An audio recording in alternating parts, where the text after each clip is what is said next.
ভাইয়া, মা বলেছে আজ বাজারে কিছু আনতে ভুলবে না, কারণ বাসায় রান্না করার মতো কিছুই নাই। আচ্ছা, বাজার লিস্টটা রেখে যা, আমি সব নিয়ে আসব। আর ভাইয়া, আমার কলেজের ফি দেওয়া লাগতো। আচ্ছা, চিন্তা করিস না, আমি ব্যবস্থা করব। কি ভাবছিস সোহেল, এত গম্ভীর দেখাচ্ছে তোকে? টাকার চিন্তা রাফি, ছোট বোনের পড়াশোনাটা আটকাক, আমি এটা চাই না। তাই ভাবতেছি টাকা কিভাবে ম্যানেজ করব।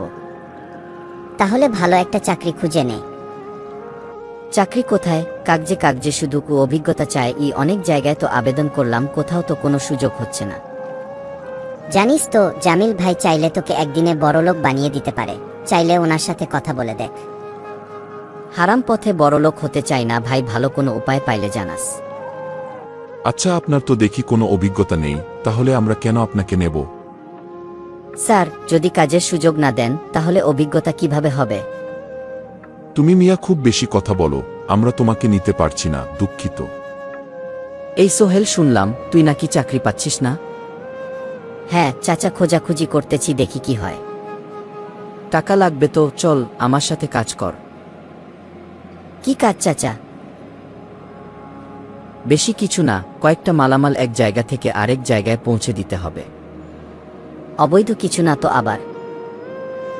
বেশি জানার দরকার নেই, তুই শুধু ঠিকমতো কাজ করবি। টাকা দেওয়ার দায়িত্ব আমার। তোর বোনের কলেজের ফি আমি দিয়ে দিয়েছি, চিন্তা করিস না। ভাইয়া, তুমি টাকা কোথায় পেলে? কলেজের ফি নাকি দিয়ে দিয়েছো? কাজের অগ্রিম টাকা পেয়েছি। কিসের কাজ করছো তুমি যে অগ্রিম এত টাকা দিল তোমাকে? সোহেল, আমি জানি তুমি সৎ ছেলে, খারাপ পথে যাবি না, তাই তো আমাদের চিন্তা হচ্ছে বাবা। হ্যাঁ মা, তুমি চিন্তা করো না। আমি এইটা কি করছি?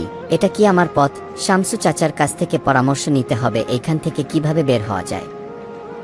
ছেলে, অন্ধকারে ঢুকে গেলে আলো দেখা যায় না, কিন্তু সাহস থাকলে পথ খুঁজে নেওয়া যায়। আমি ভুল করে ফেলেছি চাচা, আমাকে একটা উপায় বলে দেন। খারাপ পথে ঢুকতে কখনোই দেরি হয় না, আবার সত্যের পথে ফিরতে গেলে কষ্ট হবে, কিন্তু শান্তি পাবে। জামিল চাচা, আমি আর এসব কাজ করতে পারবো না। একবার ঢুকলে বের হওয়া সহজ না, বুঝেছিস? আমি যে ভুল করেছি সেটার খেসারত আমি নিজেই দেব। তুমি সঠিক কাজ করেছো ভাইয়া। অবশেষে তুমি অন্ধকার থেকে আলোতে ফিরে এসেছো।